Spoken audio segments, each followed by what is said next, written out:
어그러진 포용의 수, 문 대통령 깊은 내상.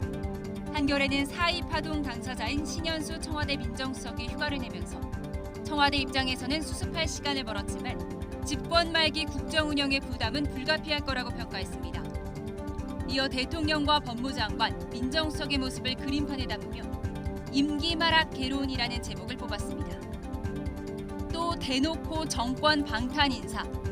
법무부가 지난 7일 이성윤 서울중앙지검장 유임을 골자로 한 검사장급 인사를 한 데 이어 곧 있을 차장 부장검사급 인사에서 임은정 대검 감찰정책연구관을 승진시키고 이성윤 서울지검장의 반기를 들었던 변필건 중앙지검 형사 1부장은 핀셋 교체할 것으로 알려졌다고 조선일보가 보도했습니다.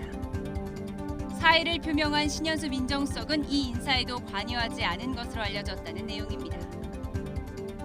사법부 블랙리스트 의혹을 조사하는 과정에서 불법적인 방법을 썼다는 이유로 김명수 대법원장이 고발당한 사건에 대해 검찰이 각하 결정을 내렸다는 중앙일보 기사입니다. 법원 조사위가 법원행정처 컴퓨터를 사용자 동의 없이 강제로 연 건 맞지만 컴퓨터가 국가 소유라 괜찮다는 게 중앙지검의 판단입니다. 한국일보는 검찰 수사 결과 2년 전 김학의 전 법무차관에 대해 긴급 출금 요청을 했던 이규원 검사에게 긴급 출금을 해야 한다는 의사를 직접 전달한 당사자는 이광철 청와대 민정비서관으로 특정됐다는 기사 일면에 실었습니다. 자사고 취소에 불복한 세화고와 배제고의 1심 승소 소식, 각 신문이 비중 있게 다뤘습니다.